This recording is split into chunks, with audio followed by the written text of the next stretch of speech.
जितना फैंसी आपको इंस्टाग्राम पे दिखता है उतना फैंसी ये बिल्कुल भी नहीं है कि तुमको सिर्फ फॉर्मल्स पहनना है, मेकअप करना है, that's not how it works.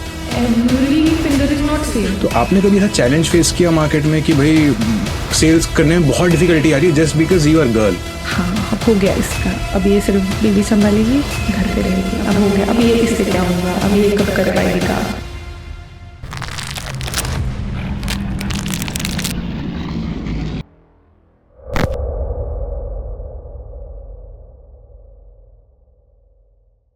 Welcome to our show TRPS trending real estate property show. Thank you. कैसे हैं आप? I am good, I am really good. तो ma'am, how real estate is going right now? Real estate is right now थोड़ा booming हो रहा है। हाँ। मतलब इन टर्म्स ऑफ कमर्शियल अच्छा जा रहा है, इन terms of residential it's okay because residential में ज्यादा ऑप्शंस होते हैं तो लोग फ्लक्चुएट होते रहता है। बट आजकल लोगों का ज्यादा फोकस है इन्वेस्टिंग उन प्रॉपर्टीज में जहां से फिक्स्ड इनकम आ रहा है। फॉर एग्जांपल फिक्स्ड ROI आ रहा है, मतलब रिटर्न ऑफ इन्वेस्टमेंट। सो लोग आजकल, जितना मेरे को एक्सपीरियंस आया बात करके, तो उनको ज्यादा इंटरेस्ट है कि जैसे कि आपको ये पता रहेगा स्टूडियो अपार्टमेंट जिसमें फिक्स्ड रेंटल आता है 20 to 25,000। ये लीजिंग देते हैं डेवलपर 7 to 8 years का। तो इसमें थोड़ा लोगों का ज्यादा इंटरेस्ट है। प्लस शॉप्स और कमर्शियल में ज्यादा इंटरेस्ट है बिकॉज वहां पे इन्वेस्टमेंट सेफ है बिकॉज रिटर्न्स आ रहे हैं ज्यादा। और इन terms of residential mostly self use होता है 99% लोगों का, तो इसमें ज्यादा लोग सोचते हैं बिफोर टेकिंग एनी प्रॉपर्टी। तो राइट नाउ वही चल रहा है हमारा। तो ओके, यस। चलिए, ये तो हो गई मार्केट की बात। मुझे आप ये बताइए कि आपने रियल एस्टेट में अपना जर्नी कैसे स्टार्ट किया? Like how you came to real estate and what was your journey? Actually seriously बताओ तो मैं इंजीनियर हूँ, कंप्यूटर इंजीनियरिंग की है मैंने। उसके बाद मुझे मतलब सेकेंड ईयर में ही पता चल गया था कि ये coding and all is not something I am looking for. तो मैंने सोचा ठीक है अभी डिग्री के लिए कर लेते, बिकॉज फैमिली में वही इंपॉर्टेंट होता है एज ए लड़की, क्योंकि तुम्हारे पास अगर अच्छी डिग्री है तो अच्छे घर पे शादी हो सकती है, ऐसे कुछ हमारे यहाँ पे है। तो डिग्री के लिए मैंने किया। उसके बाद इनिशियली जब एंड के इयर्स में, मतलब आफ्टर मतलब ग्रेजुएशन के टाइम पे मुझे ऐसे रियलाइज हुआ कि मुझे कुछ तो करना पड़ेगा, जॉब या वर्क समवेयर। अब कोडिंग वाला तो आता नहीं, उसमें बहुत सारे स्टेप्स है, क्लासेस करो, ये करो वो करो, तामझाम बहुत ज्यादा है, और इंटरेस्ट तो था नहीं तो तामझाम लगता है। तो मैंने सोचा, एक दो लोगों से बात की मैंने, तो रियल एस्टेट के बारे में जीरो आइडिया था मुझे, कुछ भी नहीं पता था कि कैसे वर्क होता है, क्या होता है। जस्ट आई सॉ एक फ्रेंड ने बहुत कम टाइम में स्कूटी ले ली, तो at that time it was like surprising. मतलब मैंने बोला इतने जल्दी, लाइक 2 months में you took your scooty, how? So she said मैं रियल एस्टेट में जॉब कर रही हूँ। मैंने बोला अच्छा क्या होता है, मुझे बताओ जरा। तो उसने बोला हमारी कंपनी में आप इंटरव्यू दो तो समझेगा। तो मैंने रैंडमली इंटरव्यू दिया, आई गॉट सिलेक्टेड एंड वहां पे जॉब किया मैंने कुछ 1 साल। विद इन 2-3 months मेरे वहां पे क्लोजर होने लगे। तो मुझे रियलाइज हुआ कि ये फील्ड ऐसी है जहाँ पे there is no limitation to earn money. मतलब तुम जितना काम करोगे उतना तुम्हें मिलेगा। जॉब जैसा नहीं है कि फिक्स सैलरी आएगी, फिक्स्ड इनकम है। तो मुझे काफी इंटरेस्टिंग लगा। और इसमें बहुत सारे डिफरेंट वेरिएशन है। सेल्स बिल्डर टाइप का अलग है, चैनल सेल्स अलग है, मतलब बहुत सारे वेरिएशन है। मतलब उसमें आप किसी में भी, जो आप सोल सेलिंग बोलते हो, उसमें अलग है। तो ऑप्शंस बहुत है, आपको जो पसंद आता है, एक वर्क नहीं करा दूसरे में जाओ। को रियलाइज हुआ, तो उससे मुझे इंटरेस्ट आया। तो उस वक्त मैंने सोचा था कि एट सम पॉइंट, जैसे ये लोग बिजनेस कर रहे हैं तो मैं खुद का ये बिजनेस करूंगी। I was more interested in to that. तो मैंने मतलब within 1 or 2 months I started doing really well in this field. So उसके बाद 1 साल में मैंने अपना खुद का बिजनेस स्टार्टअप ओपन किया, private limited firm. I have 2 partners with me and it is going really well. So that's how we started this. तो आई गेस मतलब आपने जॉब किया पहले एंड उसके बाद आपने अपना स्टार्टअप किया। Yeah. तो जॉब में how was the experience and how that experience is different from right now working as a business owner? Actually job में जब मैं काम कर रही थी, डिफरेंट मतलब उस वक्त मैं अच्छा काम करती थी। तो आपको मैं बताती हूँ, ईजी है। रियल एस्टेट में सिर्फ अच्छा काम करो, फोकस रहो, कंसिस्टेंट रहो, तो आप कुछ भी कर सकते हो। It is as simple as that. तो जब मैं जॉब कर रही थी, I used to get really really less salary, और इंसेंटिव आते थे, मुझे देते थे वो लोग कभी तो उसमें मुझे क्या इशू था कि I was not satisfied in to that, I was looking for doing something more. तो जॉब में मेरे को यही एक्सपीरियंस आते थे कि मतलब मेरा जो पैशन है, मतलब मुझे जो करना है वो उसमें तो नहीं हो सकता था। मतलब उसमें बहुत पेशेंस लगेगा कि टीम लीडर पे जाओ, देन ग्रोथ धीरे धीरे धीरे होगी, वो कभी आइडिया नहीं था ज्वाइन करने का। तो मैंने वो जॉब इसलिए किया था क्योंकि मुझे कुछ सीखना है, कुछ करना है, इसलिए वो सीखा और उसका यूटिलाइजेशन एज अ डायरेक्टर मैंने ये कंपनी में किया। तो एक्सपीरियंस डिफरेंट है। उसमें मुझे लगता है काफी इजी था क्योंकि उसमें सिर्फ बुकिंग्स करने थे and then you are chilled, wait for incentive. But इसमें वो नहीं है, इसमें सब कुछ देखना पड़ता है, बहुत चैलेंजिंग होता है as a director, as a owner एक कंपनी चलाना। तो that's what is different in both the things. मतलब अगर आप उसमें काम कर रहे हो तो फ्रीली आपको सिर्फ एक ही काम करना है, बुकिंग करते रहो, दैट्स इट। बट आप जब इसमें काम कर रहे हो तो आपको सब कुछ देखना पड़ता है, दैट्स हाउ इट वर्क्स। एक क्वेश्चन मतलब मेरे दिमाग में आ रहा है, मतलब not question, kind of a doubt. क्योंकि क्या होता है ना कि बीइंग अ फीमेल, आप अगर जॉब करते हो, मोस्टली बहुत सारी से फीमेल है जो जॉब करती हैं, उसके साथ साथ हाउस मैनेजमेंट होता है, फैमिली मैनेजमेंट होता है, और भी चीजें होती है जो वो देख रही होती है। मतलब मैंने खुद देखा है कि वुमेन अपना जो भी ऑफिस आवर्स है वो ऑफिस आवर्स पहले कंप्लीट कर रही है, उसके बाद से घर आ रही है, घर आने के बाद से she is cooking, correct, and then household, then she is getting the rest. And अगर किड है, बच्चा है, फिर तो और भी ज्यादा वो डिफिकल्ट हो जाता है, और भी चैलेंजिंग होता है। Of course now you are seeing me doing this all. तो हुआ ऐसे कि ये बहुत ज्यादा चैलेंजिंग है। मैं मतलब जो भी लड़कियां रियल एस्टेट में आना चाहती है ना, मैं उनको बताना चाहती हूँ, जितना फैंसी आपको इंस्टाग्राम पे दिखता है उतना फैंसी ये बिल्कुल भी नहीं है। Don't take it as it is कि तुमको सिर्फ फॉर्मल्स पहनना है, मेकअप करना है, that's it. That's not how it works. It is very challenging. मतलब आप रियल एस्टेट इस मतलब फील्ड में तभी जाओ जब आप अपना 90% दे सको, और 10% आपका जो बचता है वो आप बाकी के कामों के लिए, घर के लिए, इसके लिए आप रख सकते हो। लेकिन 90% आपको यहाँ रहना है, कंसिस्टेंट रहना है, एवरीडे आना है, एवरीडे फील्ड वर्क करना है, लोगों को बात करनी है, कनेक्शन बनाने हैं डेवलपर्स के साथ, क्या चल रहा है क्या नहीं चल रहा है, तुम्हें कंसिस्टेंट रहना पड़ेगा। आप 2 महीना गायब, आप अगेन आपको 0 से स्टार्ट करना पड़ता है। So this is how it is. मतलब ये इतना भी फैंसी नहीं है जितना दिखता है कि मेकअप कर लिया, फॉर्मल्स पहन लिया, वाओ रियल एस्टेट में मैं आ गई। नो, नया नया अच्छा लगता है, बाद में तुम्हें इतना स्ट्रगलिंग लगेगा वो। सो जब तक तुम पैशनेट नहीं हो अबाउट रियल एस्टेट, क्लोजिंग करना, मतलब जो चीजें इसमें होती है, अगर तुमको वो पसंद नहीं है तो don't come, waste of time. और अगर तुम आके तुम्हें समझ आ गया है कि this is the game and it is very hard for me, leave it. But if you can handle this, please आगे बढ़ो, बहुत ग्रोथ होगी as a women in real estate. मैंने देखा है, अभी देखो इस फील्ड में 2 एक सेक्टर्स आते हैं, एक है डेवलपर लॉबी, एक है चैनल सेल्स लॉबी। तो मेरा जो बैकग्राउंड आ रहा है वो चैनल सेल्स लॉबी में आ रहा है, क्योंकि मेरा फील्ड वो है, अभी मेरा बिजनेस भी उसमें है। ठीक है, तो मैं चैनल सेल्स में वर्क कर रही हूँ, और जो लोग डेवलपर में करते हैं उनके लिए मैं बोल सकती हूँ थोड़ा इजी है कंपेयर टू अस, बिकॉज उनको एज अ जॉब 10 to 7 करना है, थोड़ा इजी बोल सकते हो, ज्यादा नहीं। उनको भी उतना ही स्ट्रेस जा रहा है, उनको भी उतना ही सेल्स करना है, उनको भी उतना ही फ्लैट्स बेचने हैं, उनको उतना ही परफॉर्मेंस करना है। तो उनके लिए मतलब उनके साइड से उनके लिए भी टफ है। बट मैं अगर इस साइड से देखूं, हमारा कुछ भी फिक्स नहीं है, जो भी बनाना है हमको बनानी है, हमारी कंपनी, हमारा struggle, everything that we have to do as a channel sales. But compare to developer lobby में लड़कियां जो होती है उनके लिए थोड़ा सा रिलैक्सिंग होता है, क्योंकि उनको सिर्फ सेल्स पे फोकस करना है। बट हमारे इसमें ये बहुत हेक्टिक है। एज अ बिजनेस वूमेन बहुत ज्यादा चैलेंजेस आते हैं हैंडलिंग एवरीथिंग। और अगर मैं एज अ वुमेन बात करूं तो अगर मैं मेरा एग्जाम्पल लूं तो मैंने कोशिश की हमेशा काफी कंसिस्टेंट रहने की, और बहुत बार ऐसे भी मुझे लगा कि मैं ये फील्ड छोड़ दूं real estate, because Saturday Sunday you have to work, you don't have any breaks and everything. But मैंने सोचा कि नहीं, I have to be consistent, I have to do it. So मैंने कंटिन्यू किया। तो ये ऐसे है। तो इसके साथ I am still handling my work, घर का काम, घर की सारी चीजें, वो सब मैं हैंडल कर रही हूँ। फिर कुछ आता है वो भी मैं हैंडल कर लेती हूँ। बट जो लड़कियां हैं जिनको लग रहा है कि ये बहुत फैंसी है, वो ऐसा नहीं है। It is challenging. अभी जैसे कि मैं वीडियोस बनाती हूँ तो सबको लगता होगा क्या ही वीडियो बनाना कितना ही इजी है, जाना है सैंपल फ्लैट शूट करना है, फैंसी शूट करने मिलेगा, wow it is very nice. No it is not.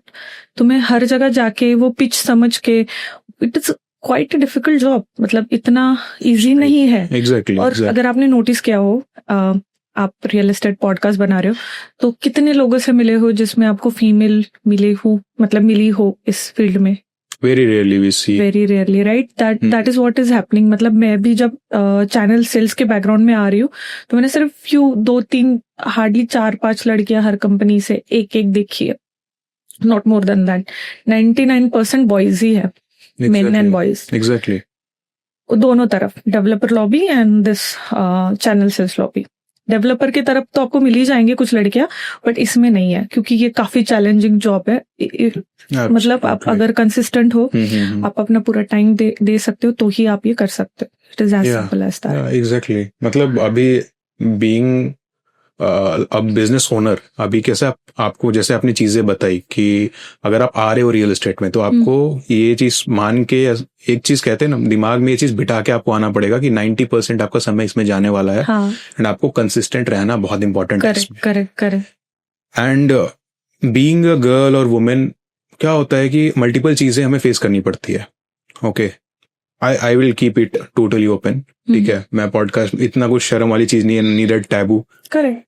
A girl, a woman faces menstruation pain, everything, every month. Correct. Okay, she goes through that also. उसके बाद से अगर वो married है, किड्स है, तो उसके बाद से घर का जो मैनेजमेंट होता है वो भी उनको देखना पड़ता है। साथ में अगर वो रियल एस्टेट में आ रही हैं तो अगर वो सेल्स में काम कर रही हैं तो अपने में रियल एस्टेट के अंदर जो सेल्स वाला पार्ट है वो खुद में एक बहुत बड़ा चैलेंज है। क्योंकि यहाँ पे कंपटीशन बैठे हुए हैं और कंपटीशन ये नहीं देख रहा कि सामने वाला मेल है या फीमेल है। कंपटीशन को सिर्फ ये पता है भाई सेल्स है। करेक्ट। हम बहुत सारे मेंस को देखते हैं, वो फ्रस्ट्रेट हो जाते हैं कि मेरा सेल्स नहीं हो रहा।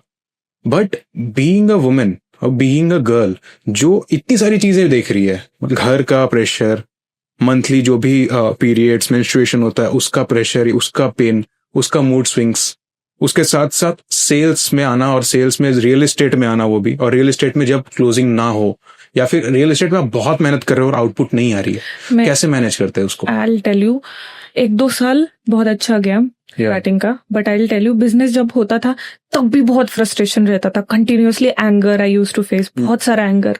और मेरे साथ जो लोग हैं उन्होंने वो फेस किया।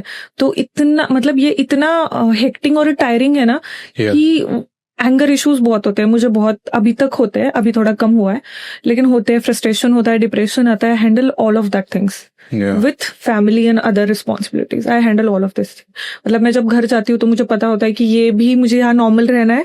जो भी मैं दिन भर मतलब अपनी बिजनेस में फेस कर रही हूँ अभी राइट नाउ, जो भी फेलियर आ रहा है वो मुझे साइड में रखना है और मुझे ये भी अच्छे से एक साथ चलाना है, फैमिली प्लस बिजनेस। बहुत हार्ड है।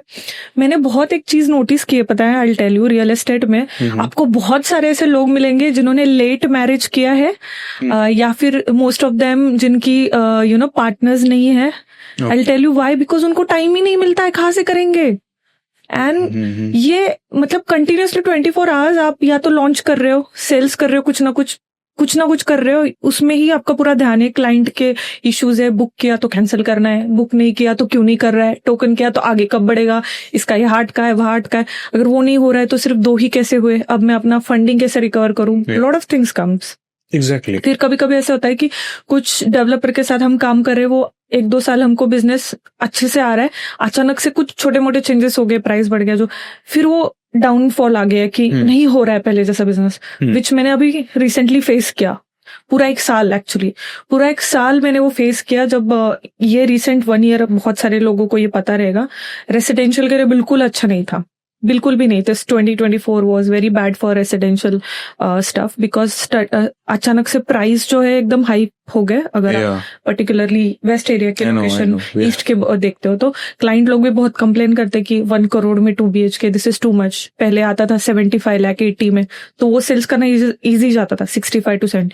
अभी भी मिल रहा है पुनावले ये वाले एरियाज में, ऐसा नहीं है कि नहीं है, बट यहाँ पे अभी जहाँ पे हम लोग करते थे पहले तो वो थोड़ा इजी जाता था, बहुत नहीं, बहुत थोड़ा इजी जाता था। अब वो बहुत डिफिकल्ट हो गया, प्राइस कोई एक्सेप्ट नहीं करा और सेल्स हो नहीं रहा। ये पूरा 1 साल सिनेरियो हुआ है मेरे साथ। तो मैं उस स्ट्रेस थ्रू मुझे कितना वेट करना पड़ेगा, कब तक वेट करना पड़ेगा, क्या मुझे पुणे छोड़ के कहीं और करना पड़ेगा, आई डोंट नो। मतलब इतने सारे चैलेंजेस विथ ये जो पेन होता है। एंड यू नो व्हाट, इसमें ना इतना एग्रेशन है ना, जो आपके साथ आपके सीनियर, उनको कुछ फर्क नहीं पड़ता।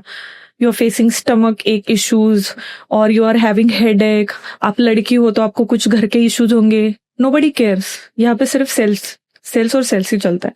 तो you have to be that strong कि अगर आपके प्रॉब्लम्स को सामने वाला सीरियसली नहीं ले रहा है तो you have to take it very lightly and focus on like building your things. और जो भी आपका सेल्स है, ये है this the hard core truth of real estate, कि यहाँ पे आपके प्रॉब्लम्स को कोई नहीं देखने वाला है, वेदर यू आर मेन और वुमेन। आपको अपना वो साइड में रखना है और आपको सिर्फ फोकस करना है बिजनेस पे।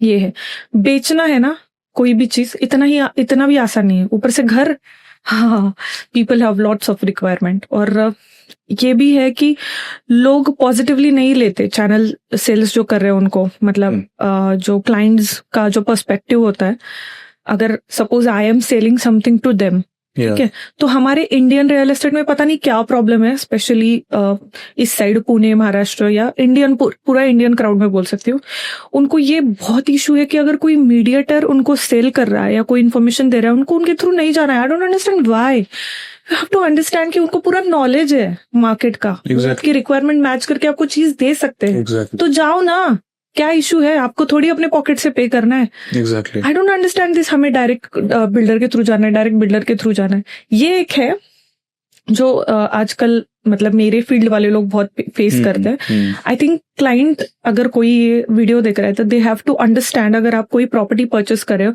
तो you should go with a property consultant. Go with the property consultant. What is the issue? आप कभी कभी क्या होता है, इफ आप क्लाइंट हो या मैं हो, हम बच्चे हैं, हमको कुछ पता नहीं है प्रॉपर्टी का, और हम अपनी रिक्वायरमेंट लेके बैठते हैं, नहीं मुझे तो रेडी पोजीशन 2 BHK चाहिए, मैं नहीं कॉम्प्रोमाइज करने वाला, और मुझे इसी लोकेशन में चाहिए, और मुझे इतनी प्राइस में चाहिए। अरे ठीक है, बट आपको पता है क्या वहां पे क्या चल रहा है, उस लोकेशन में क्या प्राइस है, रेडी में ऑप्शन है या नहीं, रेडी में लिया तो क्या नुकसान हो सकता है, अंडर कंस्ट्रक्शन में लिया तो क्या फायदा हो सकता है, क्या चीजें ऑप्शंस, मतलब आपको पता भी नहीं है इतने सारे डेवलपर के बारे में, जो चैनल सेल्स वाले लोगों को पता होता है।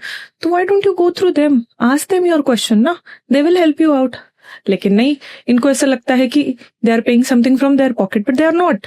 Developers are paying them exactly for working so hard. तो ये है, वो भी मुझे मतलब ये बहुत लोगों को मैसेज देना है कि please don't misjudge property consultant. They are here to help you and they will initially help you. Yeah. ये मोस्टली क्लाइंट्स को ये लगता है कि मैं अगर डायरेक्टली डेवलपर से जाकर के डील करता हूँ तो मुझे डिस्काउंट मिल जाएगा, क्योंकि ऐसे डेवलपर को जो परसेंटेज होता है वो देना पड़ता है। No. ब्रोकर्स ऐसा कुछ भी नहीं है। और मैं बताती हूँ ऑनेस्टली, ऐसे जो भी डेवलपर्स है, कुछ पुणे में अभी भी है, अभी भी मतलब है ही ऑफ कोर्स, जो क्या करते हैं कि चैनल सेल्स थ्रू अगर क्लाइंट आता है तो उसको अलग प्राइस, और डायरेक्ट जो आता है उसको अलग प्राइस। क्यों भाई, एक ही प्राइस रखो, क्या इशू है? एक्सटेंडेड हैंड्स बोलते हैं, एज इन मतलब डेवलपर के extended as in channel partners, जो उनकी मार्केटिंग करे, खुद का पैसा बर्न कर रहे हैं, ताकि वो क्लाइंट्स को वो टैप करके उन्हीं के प्रोडक्ट को पॉजिटिव करे। तो you should be more helpful या फिर फेथफुल टुवर्ड्स देम ना, ताकि वो लोग आपको और बिजनेस लाके दे। It's as simple as that. हर चीज में मीडिएटर होता है, पर आई डोंट अंडरस्टैंड, लोगों को ये चीज क्यों नहीं समझ आती कि मीडिएटर सिर्फ मीडिएटर है यार, वो सिर्फ आपको हेल्प कर रहा है चीज लेने में, वो थोड़ी आपसे कुछ पैसे मांग रहा है। वो तो आपको हर चीज आइसोलेट, मतलब बहुत इजीली सिंप्लीफाई करके दे रहा है, तो ले लो ना। मैंने बहुत ऐसे क्लाइंट देखे, मतलब बहुत ऐसा एक्सपीरियंस किया, नहीं हमें इनके थ्रू नहीं जाना, उनके थ्रू नहीं जाना, हमें डायरेक्ट जाना है। एक्चुअली ये जो प्रॉब्लम है, मतलब ये सेम एक बार क्वेश्चन मैंने एक पॉडकास्ट में पूछा था, उसमें मुझे ये सामने से आंसर आया था कि होता क्या है कि जब भी एक क्लाइंट मार्केट में पहली बार आता है परचेस करने के लिए, लेट्स से मुझे परचेस करना है, मैं क्लाइंट हूँ, मैं मार्केट में आया, मैं पहली बार तो एक मीडिएटर के पास ही जाता हूँ, चैनल पार्टनर के पास, या फिर कोई भी एक बड़े मतलब फर्म के पास जाता हूँ। होता क्या कि अगर मुझे वहां से कोई बैड एक्सपीरियंसेस मिलता है तो उसके बाद से फिर मैं ट्रस्ट नहीं करता और उसके बाद से फिर मैं directly that's complete a different story, builder के पास दैट आई अंडरस्टैंड। बट मैंने ऐसे देखे हैं कि जिनको कुछ पता ही नहीं है कि मीडिएटर कौन है, डायरेक्ट डेवलपर थ्रू जाना क्या होता है, वो लोग भी ऐसी बात करते हैं कि डायरेक्ट जाके बुकिंग करेंगे, उनको कुछ पता नहीं है मतलब हेल्पफुल क्या है, ये लोग आपको किस चीज के लिए हेल्प करेंगे। उनको लगता है अरे यार क्या चेज कर रहे हैं, जाने दो, मुझे नहीं जाना इनके through. Don't do that if they are chasing you. मैं इसमें एक सिंप्लीफाई करके बता सकती हूँ कि सपोज अभी क्या होता है कि 10 कंसल्टेंट है, आपको कॉल कर रहे हैं 10 के 10 लोग कि आपने कहीं इंक्वायरी की, आप उन 10 लोगों से बात करोगे, ऑफकोर्स 1 मिनट तो बात करोगे। 1 मिनट में आपको समझ आएगा सामने वाला कितना नॉलेजेबल है और आपको जो क्वेश्चंस आप उनको पूछ रहे हो उसके क्या वो आंसर दे रहे हैं। फॉर एग्जाम्पल मेरे कुछ 5 रिक्वायरमेंट है, मैंने लिस्ट बनाई है कि मुझे 5 चीजें चाहिए, रेडी पोजीशन फ्लैट इतने रेंज में इतना ही है। मैं सामने वाले को पूछूंगी ऐसा ऐसा है, ऐसा ऐसा है, ऐसा ऐसा, तो वो जितने करेक्ट आंसर देगा आपको समझ आएगा कि इसको पता है मुझे क्या चाहिए, तो मैं इसके थ्रू जाता हूँ। फिर आप इसमें फिल्टर करो ना, if 10 people are calling you, उसमें से अगर आपको लगा कि किसी के साथ आप कनेक्ट हो पा रहे हो, किसी को आपकी रिक्वायरमेंट समझ आ रही है, तो आप उनको बोलो कि आपको ये चाहिए वो चाहिए, what ever you want, they will help you. जरूरी नहीं कि आप 10 लोगों से मतलब कनेक्ट करो, 10 लोगों के साथ रहो। समटाइम्स ऐसे होता है कि कुछ लोगों से आप कनेक्ट करते हो, देन उनके साथ, क्योंकि मैंने एक्सपीरियंस किया है वाइल डूइंग अ सेल्स, मैं अपने हर एक क्लाइंट से कनेक्ट करती थी, मेरे क्लाइंट मेरे से कनेक्ट करते थे। बहुत बार उन्होंने मुझे ब्लेसिंग्स भी दिए हैं कि थैंक यू, आपकी वजह से हमारा घर हुआ, that was the best compliment I can receive. मतलब जब मैं जॉब कर रही थी तो एक incident I would like to share, तो मैं कभी नहीं भूलती वो, तब से मेरा जो इंस्पिरेशन है वो डबल हो गया था डूइंग दिस। तो एक क्लाइंट है, तो आई वाज डूइंग, एक मेरे फेवरेट डेवलपर है, उनका नया लॉन्च था वहां पे खराड़ी में फर्स्ट टाइम, तो उनका मैं लॉन्च करी थी। तो उस वक्त क्या हुआ कि वो काफी अच्छा प्रोडक्ट था जस्ट आफ्टर लॉकडाउन, और जैसे मतलब खराड़ी में क्लाइंट्स घूम रहे थे, उसके लिए वो काफी अफोर्डेबल और बेस्ट लोकेशन था। तो मैंने एक ऐसे ही कपल को पिच किया था कि दे सेड कि आज हम खराड़ी जाएंगे तो हमको ये देखना है। उन्होंने बोला छोड़ो सब, ये देखो, आओगे तो बुक करके जाओगे, and that's my guarantee and that's what I am saying.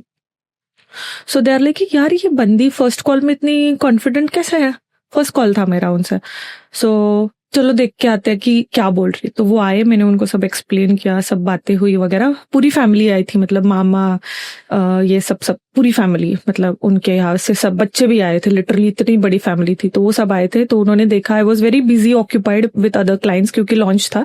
तो मैंने उनको जितना टाइम हो सकता था 5-10 मिनट मैंने फ्लैट शो किया और थोड़ा सा डिस्कशन किया और उनको बिठा दिया। तो they liked everything and they book directly. 2 BHK लिया उन्होंने, बुक भी किया, पैसे भी दिए, सारा हो गया। उसके बाद आई आस्क्ड देम, उसमें सीनियर सिटीजन भी थे, तो मैंने उनको पूछा आपका एक्सपीरियंस टोटल कैसा रहा, कैसे लगा आपको, फ्लैट ले लिया आपने फाइनली, आपका फ्यूचर का घर हो गया। तो उन्होंने मुझे डायरेक्टली हाथ रखा सर पे एंड डिसाइड किया हमें आपको आशीर्वाद देना है कि आपकी वजह से हमारी बेटी का घर हो गया, उनका फर्स्ट होम है ये दैट डे, इसलिए हमें आपको थैंक यू बोलना है कि आपने अगर फोर्स नहीं किया होता तो शायद हम आते नहीं और हमें इतना अच्छा प्रोडक्ट पता भी नहीं चलता और शायद हम लेते भी नहीं। तो sometimes that force is needed.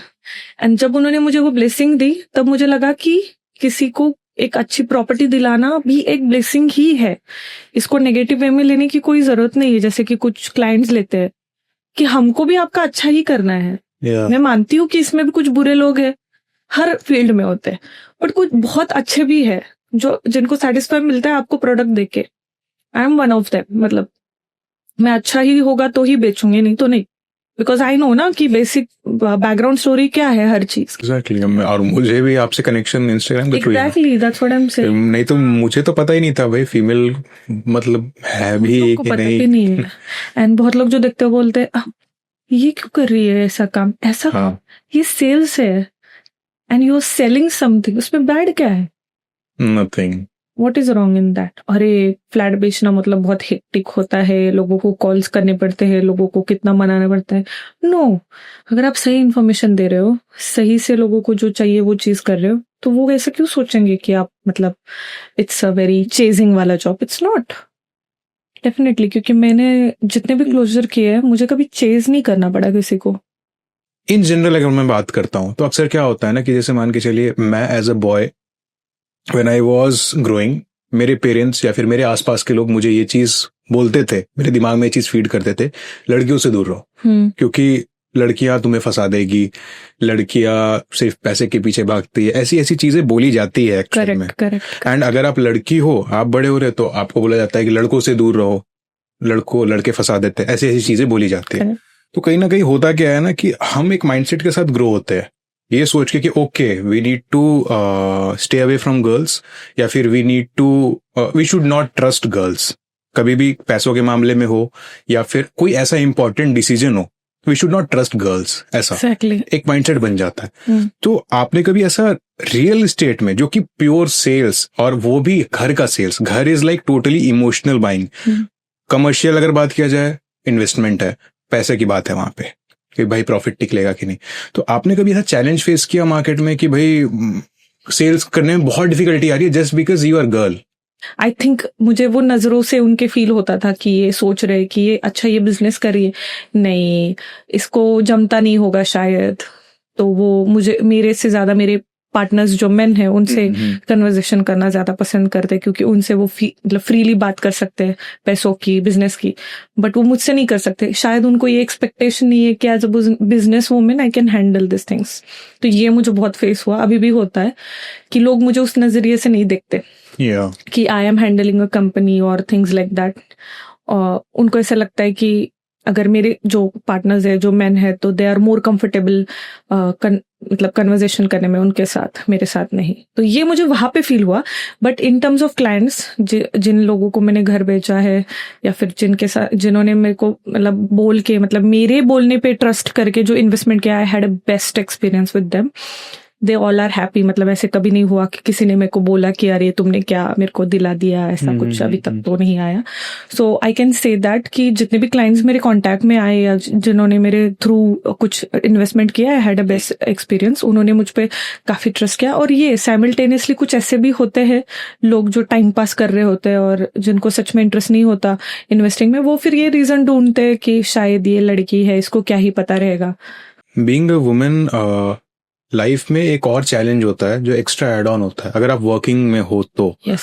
होता क्या है, जैसे हमने स्टार्टिंग से बात की, जो एक होता है कि भाई घर भी संभालना है, अगर आपका कोई बच्चा है तो उसे भी देखना है, साथ में आपको अपना जॉब भी देखना है, या फिर बिजनेस कर रहे हैं तो बिजनेस भी देखना है, उसमें अगर सेल्स में है तो एक नया चैलेंज एड ऑन हो जाता है। इसके साथ साथ इसके अलावा एक और प्रॉब्लम होता है, जो कि होता है आपका जो वर्क स्पेस होता है वहां पर एक डिफिकल्टी या फिर अनकंफर्ट कह लीजिए, डिस्कम्फर्ट कह लीजिए, ठीक है। तो एक डिस्कम्फर्ट फील होता है जो कि बहुत बार ऐसा हमने देखा है कि जो मेल होते हैं ऑफिसेज में वो फील कराते हैं, जस्ट बिकॉज कि मुझे बोलना है या मुझे यस फील कराते हैं बहुत लोग। तो व्हाट हैपेंड कि yes I have a baby, she is 7 months old right now. तो जब ये चीजें हुई, प्लान हुआ, तो मतलब अभी जैसे कि लड़कियों के लिए एक एज फैक्टर जरूरी है इन terms of having a baby. तो ऑफकोर्स मेरा वो आ गया था, इसलिए मुझे वो करना जरूरी था for my family and everything. तो वो मैंने किया।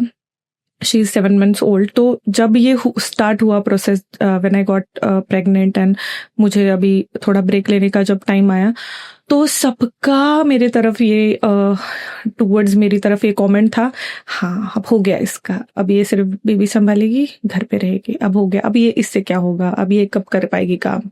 नहीं यार, वो सिर्फ एक फेज है, it is just a matter of some months, उसके बाद I can do it and I have did it. या ओके, मतलब ये तो एक पार्ट होता है लाइफ का एंड मतलब ऑफिस का। एक और टाइप का डिस्कम्फर्ट होता है जो कि होता है कि आपके वर्क कलीग्स जो होते हैं, either they try to flirt with you और they try to be cheap with you। कहीं ना कहीं ऐसा प्रॉब्लम देखने, मतलब क्लाइंट्स भी कभी कभी अगर देखा कि भाई एक माइंडसेट है। देखिए, अगर रियल एस्टेट का हम बात करते हैं, आपको एक चीज देखने को मिलेगा कि भाई रियल एस्टेट में एक पार्ट होता है टेली कॉलिंग, ठीक है। पहले टेली कॉलिंग करे कस्टमर को बुलाया जाता है, मैक्स उसमें लड़कियों को रखा जाता है, जस्ट बिकॉज ये माइंडसेट सोच करके कि लड़की है ना, तो बात करेंगे लड़की सोच के। एंड उसके बाद से फिर अगर आप बिल्डर्स लॉबी में भी जाते हैं, जो बड़े बिल्डर्स होते हैं, बड़ी कंपनीज होते हैं, वो भी अपने जो अपफ्रंट जो अपफ्रंट जो ग्रीट करने के लिए जितने भी लोग होते वो हैं लड़कियों को मोस्टली वो लड़कियों को रखते हैं। I don't know what it is, इतना अपीलिंग क्या लगता है लोगों को आवाज में और सामने देख के, व्हाई आई डोंट अंडरस्टैंड। आप लड़कों को भी उस तरीके से देखो ना, आप लड़कों की भी आवाज को उतने इम्पोर्टेंस दो। आपके लिए इंफॉर्मेशन इम्पोर्टेंट है या वो आवाज इम्पोर्टेंट है? इतना अपीलिंग क्यों लगता है? ये बहुत गलत है। मतलब मैं उन लोगों को भी ये कहना चाहती हूँ कि अगर आपको कॉल्स आते हैं तो आप इक्वली मेन वाले कॉल्स को भी इतने इंपॉर्टेंस दो जितने आप वुमेन वाले कॉल्स को देते हो। इन द एंड आप सिर्फ जो इन्फॉर्मेशन आपको वैलिड लग रही है और जो आपके हिसाब से नॉलेजेबल लग रही है आप उसको देखो। Don't think as a man और वुमेन। ये बहुत गलत है। यस, मैंने एक्सपीरियंस किया है flirting and stuff like that, but in the end how you handle it, it is all about that. तो वो तो मैंने किया experience in terms of clients, in terms of ये जो बिजनेस में लोग मुझे मिले। But I have kept myself really subtle. मतलब जब भी कोई मेरे साथ ऐसे फ्लर्ट करता था या नॉर्मली कुछ भी बोलता था, I used to take it lightly. उस पे ज्यादा रिएक्ट भी नहीं और ज्यादा उस पे फोकस भी नहीं। I used to just focus on one thing कि हाँ ये मेरा काम है, इतना है, मुझे बात करनी है। So I kept it like that. तो एक टाइम बाद वो बंद हो जाता है। ऐसा है। क्योंकि मैंने ये चीज रियल एस्टेट में जब मैं खुद जॉब कर रहा था मैंने ये चीज देखा था, लोगों से सुना था, सीनियर से सुना था कि इंटरव्यू के टाइम पे अगर लड़की बहुत सुंदर है they are like they used to इसको हायर कर लेते हैं। हायर इसलिए नहीं कि उसे काम अच्छे से आता है, जस्ट बिकॉज वो सुंदर है, वो अच्छी दिखती है। क्यों? बट आपको एक बात बताओ, क्या पता नहीं क्यों ऐसे लोगों को लगता है, बट कुछ क्लाइंट को फर्क नहीं पड़ता है कि सामने वाली लड़की है या लड़का है। उनको सच में नहीं फर्क पड़ता है। उनको सिर्फ जेन्युइनली प्रॉपर्टी चाहिए और उनको जेन्युइनली सिर्फ नॉलेज से मतलब संबंध है। उनको ये लेना देना नहीं है आप कैसे दिखते हो, कैसे कैरी कर रहे हो एंड ऑल दैट।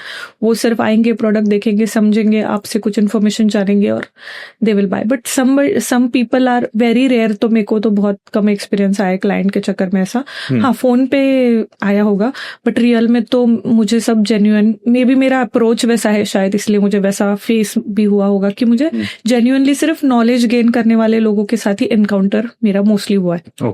कि they are really interested in buying a product, they are really interesting in. हाँ, ये बहुत बार हुआ है कि they used to see me and get shock that she is pitching something. Maybe शायद उनको लग रहा होगा कि उनको ये एक्सपेक्टेड नहीं होगा कि I can pitch something relatable और नॉलेजेबल। हाँ, ये हुआ है। मैंने ये शॉकिंग फेसेस देखे कि मैं कुछ बता रही हूँ और उनको शॉक लग रहा है कि इसको ये भी पता है, ये बेच सकती है, ओके ये लड़की सच में कर सकती है, क्योंकि उनको सिर्फ आदत है लड़कों को देखने की, लड़के सेल्स करे लड़के में। तो ये थोड़ा क्लाइंट लोग ऑकवर्ड हो जाते हैं जब लड़की सामने होती है। तो अगर जैसे आपने एक चीज मेंशन किया कि आप को भले आपका जो वर्क कल्चर था उसमें फ्लर्ट एंड बाकी ऐसी चीजें भी आपने फेस की, लेकिन आपने अपना जो फोकस रहता है उसको स्टेबल रखा एंड बस आपका ऐसा था कि neither you have to entertain, neither you have to ignore. काम से काम रखना है और स्ट्रेट चलना है अपना। That's how you can survive everywhere. Yes. Do you think कि वो हमेशा काम करता है? No. क्योंकि हमने कोलकाता का जो रेप केस था, हमने ये चीज देखा है यहाँ पे एक डॉक्टर का रेप हुआ था और अब तक मतलब जस्टिस नहीं मिला है उसे। आई डोंट थिंक सो कि उसने ये चीज नहीं किया हो। उसे जब वैसा मतलब लोगों ने अप्रोच किया होगा, पहले भी अप्रोच किया होगा ऑब्वियसली, क्योंकि हॉस्पिटल के लोग ही थे, तो उन्होंने भी इग्नोर मारा होगा, उन्होंने भी अवॉइड करने की कोशिश किया होगा रादर रेजिंग वॉइस और डूइंग समथिंग। तो डू यू थिंक कि ये वर्क करता है हमेशा? जो मैं बता रही थी वो नॉर्मल वेरी बेसिक लेवल वाले फ्लर्ट को चीज को लेके बता रही थी। अगर वो ऐसा कुछ सीरियस होता है तो इंट्यूशंस लड़कियों को आते हैं पहले से कि this is a wrong approach, बहुत गलत तरीके से अप्रोच आ रहा है, कुछ गलत हो सकता है, कुछ सीरियस हो सकता है, तो आप उस सिचुएशन में जाओ ही मत। That's what I suggest. मतलब उसके सराउंडिंग रेडियस में भी मत भटको जहाँ पे आपको इतना भी फील आता है कि यहाँ कुछ गलत है। अभी वो जो सीन वहां पे हुआ होगा, I don't know what was the background story, how it happened, and इसमें मैं लड़की को ऑफ कोर्स उसकी गलती नहीं, क्योंकि कौन चाहेगा अपने साथ ये कोई इंसिडेंट हो। एग्जैक्टली। तो समटाइम्स लोग इतने ज्यादा एग्रेसिव होते हैं कि no matter how much you try to control और अवॉइड इट, चीजें वो लोग इनिशिएट करते ही है। तो उस सिचुएशन से दूर भाग जाना बेटर है। मतलब just stay away from this bad things wherever थोड़ा और भी गलत आता है ना, तो दूर रहो, ऐसा है। Okay, I guess you are comfortable talking on these topics. Yeah, completely. Okay. It's fine. ठीक है. अभी हमें जो ये फेक केस वाला जो एक चीज है कि लड़कियां फेक रेप केस या फिर फेक हरासमेंट केस डालती हैं लड़कों को, just to either torture them or take revenge. They are devil. They are not girl or woman. वो डेविल ही है, मतलब वो हरकतें डेविल की है. हाँ. वो किसी जेंडर की नहीं है, तो वो बोल सकते हैं हम. तो उससे हम पूरी लड़कियों की फटर्निटी या लड़कों के फटर्निटी को ब्लेम नहीं कर सकते. ऐसा है, क्योंकि every finger is not same. Yeah, that's how every girl and every man is not same. Absolutely. उनका सिर्फ जो उस मतलब आपने देखा होगा साइकोज रहते हैं, कुछ सीरियल किलर्स रहते हैं, अभी वो भी तो इंसान है, but the way they are doing it. आपने मूवीज में देखा होगा वो कितना हॉरिबल है. Can we do it? Can we imagine doing it? Never. So they वो डेविल है इनसाइड. तो वो मेन और वुमेन हो ही नहीं सकता, वो डेविल ही हो सकता है अंदर से. True. ऐसा है. Absolutely true. अच्छा मैम, आप अभी कंटेंट बनाते हैं इंस्टाग्राम पे, सोशल मीडिया पे. एक चीज गौर करने वाली है, जो कि मानिए या ना मानिए ये चीज ट्रू है कि लड़की जब कोई सोशल मीडिया पे होती है तो उसे अटेंशन बहुत मिलता है. करेक्ट. ठीक है, मेल अटेंशन सबसे ज्यादा मिलता है. रैंडम डीएम्स आते हैं, hi, hello, how are you, ऐसा मैसेजेस बहुत आते हैं. अभी you are using social media for your work. Do you face these kind of problem right now? And how you like manage these? I ignore it. I have so much work that I don't have time to think about these things. Yeah. I'll tell you how. And आजकल पहले ये बहुत होता था, मतलब 2012-13 के time पे कि आपको बहुत लोग चेस करते थे. उस वक्त बहुत ज्यादा चेजिंग वाला ये गेम था. बट अभी इतना ज्यादा मतलब आपको इंस्टाग्राम पे देखेंगे इतनी लड़कियां हैं, they are dancing, they are doing it. जो अटेंशन चाहिए वो already they are giving it. मतलब एवरीथिंग इज वेरी, मतलब जहाँ आप हर किसी को इजीली एक्सेस कर पा रहे हो. I am not blaming anybody, but या तो आप हर जगह पे किसी को देख रहे हो. तो आजकल प्रॉब्लम ये हो रहा है कि जेन्युइनली जो वर्क कर रहे हैं ना लड़कियां, मतलब जेन्युइनली दे आर अपना हार्डकोर काम करे, हार्ड वर्किंग करे, उनको उतना रिस्पॉन्स एक्चुअली नहीं आ रहा है इन टर्म्स ऑफ फॉलोअर्स. अगर आप बात करते हैं तो हाँ, वो तो आते हैं, मैसेजेस आते हैं, वो तो कॉल्स आएंगे, वो तो that is going to be there. But in terms of work, अभी मैं जैसे कि आपको आपने अगर मुंबई के रियल एस्टेट के लोगों को देखा रहेगा तो कुछ फ्यू नेम्स है, they are doing very good in terms of Instagram and all everything. साथ में उन्होंने पॉडकास्ट भी किए हैं, मिलके काम भी करते हैं. और यहाँ पे आई थिंक मैंने बहुत आपने भी कुछ लोगों के इंटरव्यूज, वो लोग एक दूसरे के साथ अपना वर्क अच्छे से शेयर करते. मैंने ये किया, हमने ये किया, पॉडकास्ट लेते, एक दूसरे से बात करते, how business is going. But nobody is thinking कि लड़कियां भी उतने लेवल की हो सकती है. Why not you talk about this things with them. Pune के रियल एस्टेट को इस मतलब इन टर्म्स ऑफ ये जो बिजनेस करे उनके हिसाब से ये चेंज होना चाहिए, नॉर्मलाइज होना चाहिए that women is also doing a business. आप उसको normally low. Okay, so before ending this podcast एक लास्ट क्वेश्चन है जो मेरा आपसे, जो कि मेरा क्वेश्चन नहीं, मोस्टली मैं ये क्वेश्चन इसलिए पूछ रहा हूँ ताकि जो हमारा ऑडियंस है वो थोड़ा सा और ज्यादा खुल पाए और उनका माइंडसेट थोड़ा बढ़े. आई सॉ, मैंने ऑफ कैमरा भी मैं आपसे बात कर रहा था, हमने एक चीज देखा कि like you are having baby right now, okay, and आप उसे मतलब अभी काम पर लेकर के आए हो, एंड लिटरली जब हमारा पॉडकास्ट पॉज हुआ था उस बीच you are like giving time to your baby also, and after that जब पॉडकास्ट स्टार्ट हुआ you are giving time to your work now.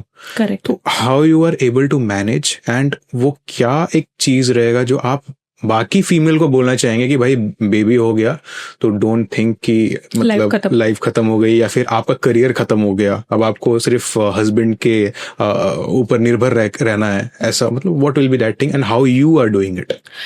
Okay, तो मैं एक इंस्पिरेशनल चीज यहाँ पे मतलब बोलना चाहूंगी कि अगर आप सोचोगे कि आप कर सकते हो और आपको करना ही है, जितने भी चैलेंजेस आए तो आप अगर उसको फेस करके उससे बाहर आते हो ना, तभी जाके आप एक सक्सेसफुल पर्सन भी बनते हो और वो जिस चीज में आप ग्रो करना चाहते हो उसमें डेफिनेटली हो जाते हो.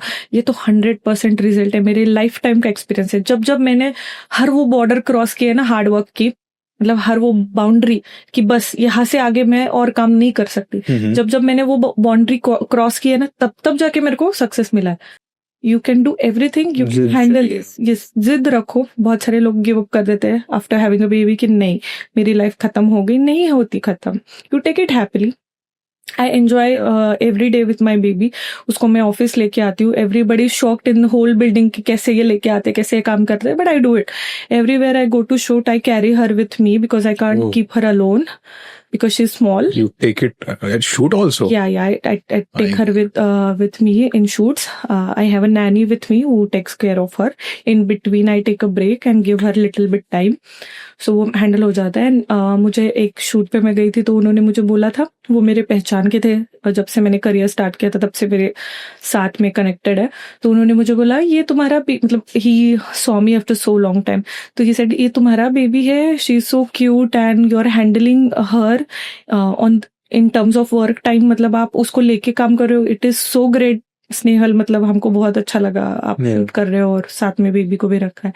मैंने बोला कि मैं ऐसी कोई नई चीज चाहती कि मेरे लिए वो एक्सक्यूज बने कि मैंने इसकी वजह से नहीं किया। No, I can't handle that excuses. मतलब मुझे ये बहुत कॉम्प्लेक्स है कि मैं अपनी किसी चीजों की वजह से काम ना कर पाऊँ। बिफोर एंडिंग दिस पॉडकास्ट मैं भी एक चीज ऐड ऑन करना चाहूंगा। लोग ये सोचते हैं कि भाई लड़के बहुत स्ट्रांग होते हैं, but I would like to say कि लड़कियां उससे भी ज्यादा स्ट्रांग होती है। बिकॉज एक लड़की सिर्फ करियर का प्रेशर नहीं फेस कर रही होती है, उसके साथ साथ फैमिली के साथ साथ अगर बच्चे हैं तो वो भी देखना। उसके अलावा जो मेंस्ट्रुएशन का पेन, मेंस्ट्रुएशन का जो आपका जो भी आपको क्रैम्प्स वगैरह। बिजनेस में ये प्रॉब्लम है ना कि अगर आप ये बातें बताते हो कि मुझे इशू हो रहा है तो they take it as excuse. अरे क्या एक्सक्यूजेस दे रहे। सो ये भी नहीं बोल सकते कि आपको ये हो रहा है वो हो रहा है। You have to hustle. मेरे कलीग्स भी मुझे बोलते थे कि तुम्हारी लाइफ खत्म, अब तुम कुछ नहीं कर सकते, अब तुम जाने ही दो। They supported me as well, of course, not an issue with that. I'm blessed to have good people around me कि उन्होंने मुझे सपोर्ट भी किया और उतना ही मुझे प्रोवोक भी किया कि आप you can do it. आप आए हमारे पॉडकास्ट पे and it was really a great talk with you. Correct. Thank you so much for coming on TRPS Trending Real Estate Property Show. Thank you. And we wish कि आपके साथ एक और episode हम मतलब करेंगे जिसमें बात किसी और टॉपिक पे होगी, 100%. चैलेंजेस पे होगी, जो चैलेंजेस बिजनेस में आप फेस करते हो। Correct. और रियल एस्टेट में it's like very ups and downs, like ऐसा मार्केट है जो ऊपर नीचे होते रहता है Continuously. तो कैसे आपने उस चीज को ग्रो किया, we will talk on that. Yes. We will talk on. Yeah. Thank you so much for coming to our show. Thank you. Okay.